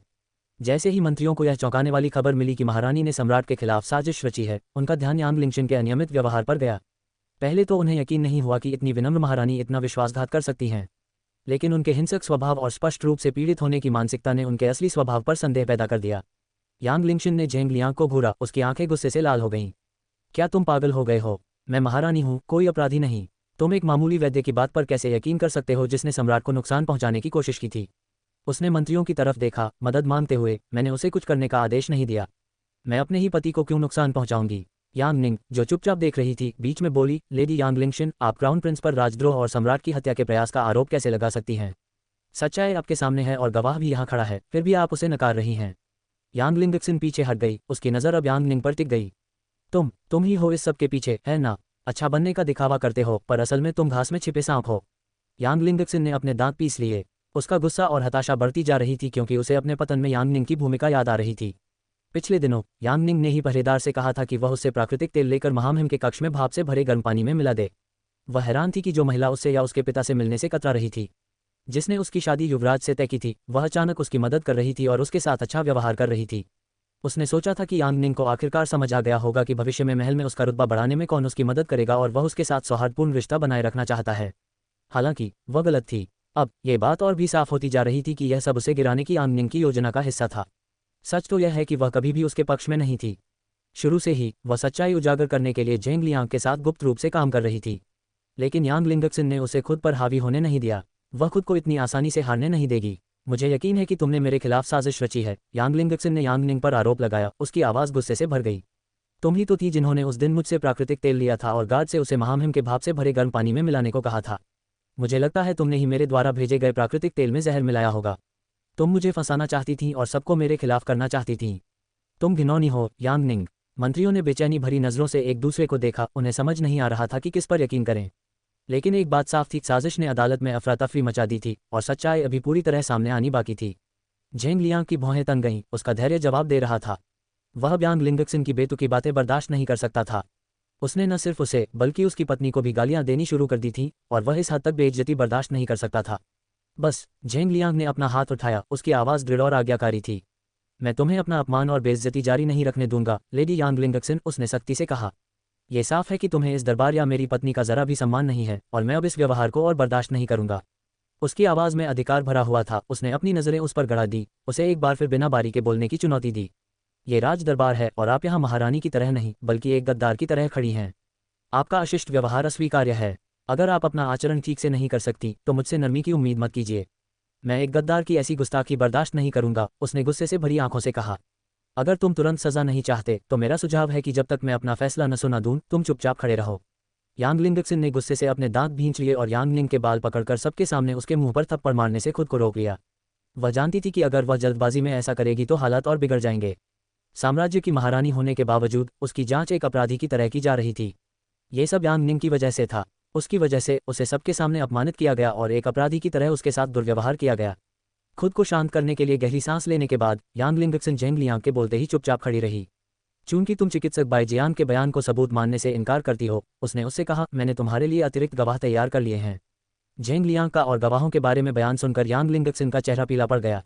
उसके दिमाग में यह विचार कौंध रहा था कि उसके खिलाफ गवाही देने के लिए और किसे आगे लाया जा सकता है। उसे बेचैनी का एहसास हुआ, यह महसूस करते हुए कि स्थिति उसके शुरुआती अनुमान से कहीं ज्यादा गंभीर थी। इसके बावजूद उसने बाहर से शांत रहने की कोशिश की क्योंकि वह जेंग लियांग और मंत्रियों को उसे घबराते हुए देखकर संतुष्टि नहीं देना चाहती थी। उसने एक गहरी सांस ली और चुप रही, जबकि जेंग लियांग ने अपना ध्यान बाई जियान के बगल में घुटनों के बल बैठे आदमी की ओर लगाया। उसने उस आदमी को संबोधित करते हुए कहा, हमें अपना नाम और व्यवसाय बताओ। वह आदमी, जो डर के मारे घटनाक्रम देख रहा था, जवाब देने से पहले झिझका। मेरा नाम माओ लॉन्ग है, महाराज, उसने कांपती आवाज में कहा। मैं एक विक्रेता हूँ जो औषधीय जड़ी बूटियां बेचता हूँ। जेंग लियांग ने आगे पूछा, आप किस तरह की जड़ी बूटियां बेचते हैं? माओ लॉन्ग फिर से हिचकिचाई, लेकिन यांग निंग ने बात नहीं की। औषधीय जड़ी बूटियां या अवैध जहरीली जड़ी बूटियां? उन्होंने सीधे मुद्दे पर आते हुए पूछा। जब उन्हें पता चला कि जेंग लियांग जहर बेचने वाले को अदालत में लाया था तो कमरे में हड़कंप मच गया। हालांकि कुछ लोगों को बाई जियान के बयान की प्रामाणिकता पर संदेह था, लेकिन माओ लॉन के कब्जे का खुलासा अपराधी के खिलाफ और भी पुख्ता सबूत दे सकता था। 189 आपातकालीन न्यायालय सत्र 12। अदालत में हंगामा मच गया क्योंकि किसी ने भी यह अनुमान नहीं लगाया था कि जेंग लियांग जहरीली जड़ी बूटियों के विक्रेता को सबूत के तौर पर पेश करेगा। यदि वह उस व्यक्ति की पहचान बता दे जिसने उससे अवैध रूप से जहरीली जड़ी बूटियां खरीदी थीं, तो सारा संदेह दूर हो जाएगा। सच्चाई सामने आने का उत्सुकता से इंतजार करते हुए मंत्रियों में से एक ने टिप्पणी की। इस बीच यांग लुयांग घटित हो रही घटनाओं से बहुत परेशान होकर भौंचक्का रह गया। जब उस व्यक्ति ने अपना परिचय दिया और अपना व्यवसाय बताया तो उसके चेहरे पर उदासी छा गई। उसने दांत पीसकर जेंग लियांग को घूरा और सोचने लगा कि उसने उस आदमी की पहचान कैसे उजागर कर दी। विक्रेता के साथ लेन देन में वह बेहद सतर्क था, तो जेंग लियांग उसे कैसे पकड़ पाया। जेंग लियांग घुटनों के बल बैठे कांपते हुए आदमी की ओर मुड़ा और पूछा, क्या तुमने शाही महल के किसी व्यक्ति को धीमी गति से असर करने वाला जहर बेचा था? उस आदमी ने अपने होंठ काटे और झिझकते हुए सिर हिलाया। हाँ महाराज, मैंने ही शाही महल के लोगों को जहरीली जड़ी बूटियां बेची थी, उसने कबूल किया। राजधानी में मैं दूर के राज्य से आयातित धीमी जहरीली जड़ी बूटियों का एकमात्र व्यापारी हूँ। आपको ऐसी वस्तु कहीं और नहीं मिलेगी, उसने शेखी बघारी। यांग निंग ने उसकी बातों का मजाक उड़ाया और कहा, क्या ये गर्व करने लायक बात है? तुम राजधानी में अवैध जहरीली जड़ी बूटियों की तस्करी करते हो और इस पर शेखी बघारते हो। क्या तुम्हें कोई शर्म नहीं है? उसकी बात सुनकर वह आदमी सहम गया, डरी हुई आंखों से उसे देखते हुए इनकार में सिर हिलाया। राजकुमारी, मुझे माफ कर दो, मेरा डींग मारने का कोई इरादा नहीं था, उसने शर्म से सिर झुकाते हुए कहा। यांग निंग की उस आदमी को फटकार सुनकर जेंग लियांग हंस पड़ा, लेकिन उसकी मुस्कान तुरंत गायब हो गई। उसकी जगह एक गंभीर भाव आ गया। उसने उस आदमी को ठंडी निगाहों से देखा और कहा, चारों ओर देखो और सबको बताओ कि तुमसे जहरीली जड़ी बूटियां किसने खरीदी। उस आदमी की नज़र उसकी बगल में पड़ी, जहां उसने बाई जियान के चेहरे पर खून से सने खरोंच देखे। उसने गहरी सांस ली, उसे डर था कि कहीं उसके साथ भी ऐसा ही ना हो जाए। जैसे ही उसने यांग लिंगशिन को देखा, जिसने सबके सामने बाई जियान पर वार किया था, उसकी चिंता बढ़ गई। हालांकि सिंहासन पर बैठी महिला, जो उसे भयंकर जानलेवा भाव से घूर रही थी, ने उसे अंदर तक हिला दिया। उसकी कातिलाना निगाहें युवराज से भी ज्यादा क्रूर थीं। उसने घबराहट में निगल लिया। उसे पछतावा हुआ कि उसने उस औरत को जहरीली जड़ी बूटियां दी थीं। कौन सोच सकता था कि वह राजमहल की कोई महिला होगी और उसे इस भयानक स्थिति में डाल देगी। वह उसे जड़ी बूटियां बेचकर बहुत खुश था क्योंकि उसने उसे अच्छी रकम देने की पेशकश की थी। उसकी कीमत उन जड़ी बूटियों के लिए उसे अब तक मिली सबसे ज्यादा कीमत थी, और वह इतने आकर्षक सौदे को कैसे ठुकरा सकता था। हालांकि जो कभी एक लाभदायक अवसर लग रहा था, वह अब उसके जीवन की सबसे बड़ी गलती बन गया था। क्या आप नाम बताने में पूरा दिन लगा देंगे? यांग निंग की अभिव्यक्ति खराब हो गई क्योंकि वह अधीर हो रही थी। आदमी ने अपना सिर हिलाया और इधर उधर देखना बंद कर दिया। नहीं, मुझे याद है कि मुझसे जहरीली जड़ी बूटियां किसने खरीदी थीं। ये वही थी। उसने यांग लिंगक्सिन की ओर कांपती हुई उंगली से इशारा किया, जो उसके पीछे महिला गार्डों द्वारा पकड़ी हुई खड़ी थी। यांग लिंगक्सिन की आंखें अविश्वास से चौड़ी हो गईं। क्या तुम अंधे हो? मैं तुम्हें जानती भी नहीं। मैंने तुम्हें पहली बार देखा था, फिर मैं तुमसे जहरीली जड़ी बूटियां कैसे खरीद सकती थी? वह चिल्लाए। वह उस आदमी को पीटना चाहती थी जो सबके सामने खुलेआम झूठ बोल रहा था, लेकिन महिला गार्डों ने उसे रोक लिया। ये सच था, वह इस आदमी से पहले कभी नहीं मिली थी। यांग लुयांग ही था जो उसे हमेशा जड़ी बूटियां देता था। यह आदमी झूठ क्यों बोल रहा है और उसे इतनी मुश्किल में क्यों डाल रहा है? उसने सोचा। उस आदमी की आंखें बड़ी हो गईं और उसने अपना सिर हिलाते हुए कहा, महाराज कृपया मेरा विश्वास कीजिए, मैं सच कह रहा हूँ। महारानी मंदिर के पीछे झील के पास मुझसे वे जहरीली जड़ी बूटियां खरीदती थीं। जब भी वह अपनी दासी के साथ मंदिर आती थी तो मुझसे वे जड़ी बूटियां खरीदती थीं। मेरे पास वो सोने के सिक्के भी हैं जो उसने मुझे उन जड़ी बूटियों के बदले दिए थे। आप चाहें तो उन्हें देख सकते हैं, उस आदमी ने दावा किया। गुलान आगे बढ़ी और जेंग लियांग को एक छोटी रेशमी थैली थमा दी। जेंग लियांग ने थैली ली और सिक्कों की जांच की। उसने भौहें सिकुड़ी और यांग लिंगक्सिन को गुस्से से देखा। ये वाकई महारानी के सोने के सिक्के हैं। इन पर एक खास निशान है जो दर्शाता है कि ये महारानी के खजाने के हैं। लेडी यांग लिंगक्सिन, क्या आप इस बारे में कुछ कहना चाहेंगी? उन्होंने पूछा। यांग लिंगक्सिन भय और भ्रम से ग्रस्त थी क्योंकि उसने उस आदमी को पहले कभी नहीं देखा था और न ही उसने उसे अपने सोने के सिक्के दिए थे। उसे यह जानकर आश्चर्य हुआ कि उसने ये सिक्के यांग लुयांग को दिए थे जब उसने उसे उन जहरीली जड़ी बूटियों का उपयोग करने का सुझाव दिया था जिनका उपयोग स्वर्गीय महारानी जेंग लियांग की मां के समय में किया जाता था। उस आदमी ने उसका नाम यांग लुयांग क्यों नहीं लिया? भौहें चढ़ाकर उसने यांग लुयांग की तरफ देखा जो उसकी नज़रों से बच रहा था। उसे लगा जैसे उसने उसके साथ विश्वासघात किया है। क्या उसका उसे बचाने का कोई इरादा नहीं था और उसने खुद को बचाने के लिए उसे कुर्बान कर दिया? जेंग लियांग, मुझे इन सिक्कों के बारे में कुछ नहीं पता। प्लीज़ मेरी बात पर यकीन करो। मैंने इस आदमी को पहले कभी नहीं देखा। उसने विरोध किया। उसकी आवाज़ डर से कांप रही थी। मैं निर्दोष हूँ। और प्राकृतिक तेल का क्या तुम ही तो नहीं थे जिसने चिकित्सक बाई जियान को महामहिम के खून में अप्रत्यक्ष रूप से जहर मिलाने के लिए जहरीला प्राकृतिक तेल दिया था? जेंग लियांग ने ठंडे और कठोर स्वर में पूछा। वह छोटी मोटी गलतियों को नज़रअंदाज कर सकता था, लेकिन इस मामले में यांग लिंगक्सिन ने एक गंभीर अपराध किया। उसने महामहिम की हत्या करने का प्रयास किया, जो न केवल उसके पिता हैं बल्कि साम्राज्य के शासक भी हैं। इस बार वह उसे आसानी से इस स्थिति से बाहर नहीं निकलने देगा। यांग लिंगक्सिन अचानक चौंक गई और एक पल के लिए चुप हो गई। इससे पहले कि वह कुछ कह पाती, यांग लुयांग, जो अब तक चुप था, बोल पड़ा। महाराज, दोनों गवाहों ने महारानी के खिलाफ बयान दिए हैं। कृपया गद्दार को तदनुसार दंडित करें, उसने जेंग लियांग के सामने घुटने टेकते हुए कहा। यांग लुयांग इस बात से हैरान था कि जेंग लियांग ने धीमे जहर का सच कैसे उजागर कर दिया। उसकी योजना पूरी तरह से अचूक थी, फिर भी किसी तरह जेंग लियांग ने खामी का पता लगा लिया और सब कुछ पता लगा लिया। इस असफलता के बावजूद यांग लुयांग को राहत मिली कि उसने सब कुछ बहुत सोच समझ कर किया था और उसका नाम इस मामले में नहीं आया। माओ लॉन्ग ने अपनी पहचान उजागर नहीं की थी क्योंकि उसे पूरा विश्वास था कि महारानी ने ही उससे जड़ी बूटियां खरीदी थीं। जहरीली जड़ी बूटियां खरीदने के लिए यांग लुयांग ने एक महिला सेवक की व्यवस्था की थी जो हर बार जब महारानी अपनी दासी के साथ मंदिर जाती, माओ लॉन्ग से मिलती। इन लेन देन के दौरान माओ लॉन्ग ने यांग लिंगक्सिन को दूर से ही देखा था और मान लिया था कि जड़ी बूटियां वही खरीद रही है। इसलिए उसे यकीन हो गया कि उसने झूठ नहीं बोला था, बल्कि सच ही कहा था, जैसा कि वह मानता था। 190 आपातकालीन न्यायालय सत्र अंतिम निर्णय। यांग लुयांग ने कहा, महारानी ने न केवल महामहिम की हत्या का प्रयास किया, बल्कि राष्ट्र के साथ विश्वासघात भी किया और अपने पापपूर्ण कार्यों से सभी को अपमानित किया। कृपया उन्हें कड़ी सजा दें। वह राष्ट्र के प्रति गद्दार हैं। चूंकि वह यांग लिंगक्सिन को इस मुसीबत से नहीं बचा सकता, इसलिए बेहतर है कि वह उसका नाम और उसकी करतूतें उजागर होने से पहले ही उसकी बलि दे दे। यांग निंग ने यांग लुयांग के बेशर्म व्यवहार को देखकर तिरस्कार से उपहास किया। उसे साफ पता था कि वह अपनी जान बचाने के लिए महारानी को बस के नीचे फेंकने को तैयार था। उसे पूरा शक था कि इस पूरी साजिश का मास्टरमाइंड वही है, लेकिन बदकिस्मती से उसे फंसाने के लिए कोई ठोस सबूत नहीं था। वह इतना चालाक था कि उसने अपनी सारी योजनाओं में यांग लिंगक्सिन को फंसा लिया था, ताकि अगर कुछ गड़बड़ हुई तो वह बलि का बकरा बन जाए। यांग लुयांग निस्संदेह एक मास्टरमाइंड था और इसमें कोई आश्चर्य नहीं था कि लोग उससे डरते थे। बाकी मंत्री यांग लुयांग के इरादों को समझ गए और जेंग लियांग के सामने घुटने टेककर उनसे कार्रवाई करने का आग्रह करने लगे। 2 गवाहों ने यांग लिंगक्सिन के खिलाफ गवाही दी थी, इसलिए उनके बयानों पर सवाल उठाने का कोई रास्ता नहीं था। जेंग लियांग का साथ देना, उसका पक्ष लेना और पहले दिए गए उन संदिग्ध बयानों की भरपाई करना बेहतर था जो उसने उसके इरादों पर सवाल उठाए थे। यांग लिंगक्सिन का दिल टूट गया जब उसने देखा कि यांग लुयांग ने उसे धोखा दिया और सबको उसके खिलाफ कर दिया। ये वही लोग थे जिन्होंने कभी उसकी चापलूसी की थी और अब वे उसके लिए कड़ी सजा की भीख मांग रहे थे। ये सच नहीं है, मैंने कुछ नहीं किया, मैंने वे जड़ी बूटियां नहीं खरीदी। यांग लिंगक्सिन निराशा में चिल्लाए। जेंग लियांग ने भौहें चढ़ाईं और पूछा, तो फिर किसने, महाराज? उसने व्यंग्यात्मक लहजे में उसे उसकी शाही उपाधि से पुकारा। यांग लिंगक्सिन चुप हो गई और यांग लुयांग की ओर देखने लगी। उसने अपने होंठ काटे और सोचा कि क्या उसे यह बता देना चाहिए कि यांग लुयांग ने ही उसे जड़ी बूटियां दी थीं। हालांकि उसके पास अपने दावे के समर्थन में कोई सबूत नहीं था। क्या होगा अगर उसने उस पर झूठा आरोप लगाने का आरोप लगाया? उसे चिंता ने जकड़ लिया। अगर वे इस मामले में और गहराई से जांच करें तो दिवंगत महारानी की मौत का सच सामने आ सकता है। यांग लिंगक्सिन ने मन ही मन सोचा, उसका दिल डर से धड़क रहा था। वह जानती थी कि अगर सच्चाई सामने आ गई तो यह उसके लिए विनाशकारी होगा। उसने यांग लुयांग के साथ मिलकर दिवंगत महारानी की हत्या की योजना बनाई थी ताकि वह महामहिम को बहकाकर महारानी का पद हथिया सके। जनता इस बात से अनजान थी कि दिवंगत महारानी की मृत्यु एक धीमे असर वाले जहर से हुई थी, क्योंकि ऐसा दिखाया गया था मानो उनकी मृत्यु किसी बीमारी से हुई हो।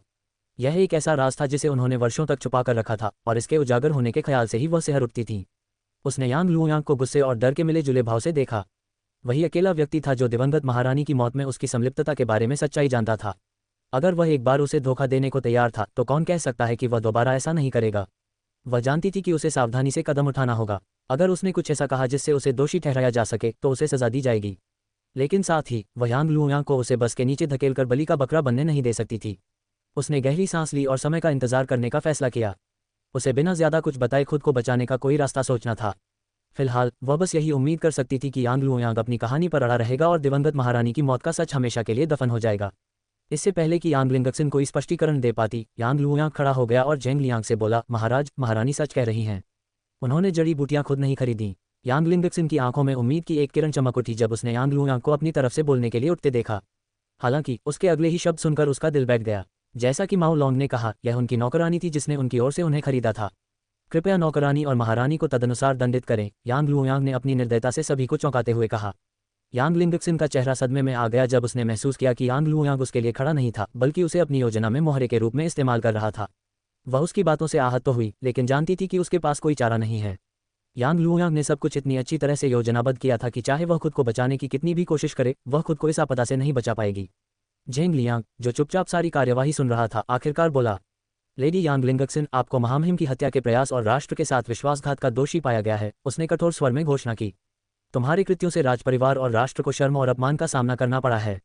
तुम्हें कठोर दंड दिया जाएगा। इन आरोपों की गंभीरता को देखते हुए मैं, युवराज जेंग लियांग, महामहिम के प्रतिनिधि के रूप में यह आदेश देता हूं कि महारानी यांग लिंगक्सिन से उनका शाही पद छीन लिया जाएगा और उन्हें अंतिम सांस तक पहाड़ों में स्थित ठंडे महल में निर्वासित कर दिया जाएगा। जेंग लियांग ने दृढ़ स्वर में घोषणा की।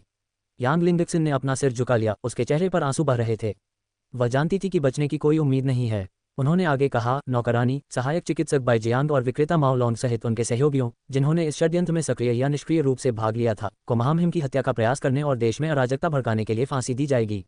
झेंग लियांग की नज़र कमरे में घूम गई, दरबारियों के हैरान चेहरों को देखते हुए फिर बोला, इसके अलावा गद्दार के रिश्तेदार होने के नाते यांग परिवार को साम्राज्य से निर्वासित कर दिया जाएगा, कभी वापस नहीं लौटेगा। देशद्रोह के कृत्य में शामिल होने की यही सज़ा उन्हें भुगतनी होगी। स्थिति की गंभीरता पर विचार करते हुए वह फिर से बोलने से पहले कुछ देर रुका। चूंकि राजकुमार झेंग जियांग झेंग परिवार से हैं, यांग परिवार से नहीं, इसलिए उन्हें इस सज़ा से छूट दी जाएगी। लेकिन निर्वासन के दौरान उन्हें महारानी से किसी भी तरह का संपर्क करने की मनाही होगी, उन्होंने अधिकारपूर्वक निष्कर्ष निकाला। झेंग लियांग, यांग लिंगक्सिन निराशा में चिल्लाई, उसकी आवाज़ भावनाओं से कांप रही थी। वह जानती थी कि वह ये लड़ाई हार चुकी है, लेकिन वह अपने परिवार को अपने पतन में फंसाने का ख्याल भी बर्दाश्त नहीं कर सकती थी। झेंग लियांग की अभिव्यक्ति भावशून्य बनी रही और उन्होंने आगे कहा, इसके अलावा यांग परिवार से संबंधित सभी संपत्तियां और संपदा जब्त कर ली जाएंगी और उन लोगों के बीच वितरित कर दी जाएंगी जो इस भीषण अकाल से प्रभावित हुए हैं और जिन्होंने इस कठिन समय के दौरान अपने परिवार के सदस्यों को खो दिया है। ये सुनिश्चित करने के लिए है कि कोई और महामहिम और साम्राज्य के साथ विश्वासघात न करे। अपने परिवार की संपत्ति जब्त होने की खबर सुनकर यांग लिंगक्सिन का दिल और भी बैठ गया। उनकी सारी मेहनत और दौलत अब छीन ली जाएगी। वह सोच रही थी कि बिना किसी सहारे के वे दूसरे राज्यों में कैसे जिंदा रहेंगे। हालांकि वह शुक्रगुजार थी कि उसका बेटा सजा से बच गया, लेकिन उसे फिर कभी न देख पाने का गहरा दर्द भी उसे सता रहा था। यांग लिंगक्सिन को अपने पतन की पूरी हद का एहसास होते ही अपने आंसू मुश्किल से रोक पाए। उसने अपना खिताब, अपना परिवार, अपनी दौलत और अपनी आज़ादी सब खो दी थी। ये सब यांग निंग की वजह से हुआ, जिसने झेंग लियांग को बहकाकर उसकी योजनाएं चौपट कर दीं। अगर उसने उससे प्राकृतिक तेल लेकर मास्टर जियांग को जांच के लिए नहीं दिया होता तो किसी को भी उनकी योजना का पता नहीं चलता। ये सब उसकी वजह से था। सामूहिक विमोचन दिवस की हार्दिक शुभकामनाएं। आगे की कहानी सुनाने के लिए एम स्टोरी वर्ल्ड को सब्सक्राइब करो।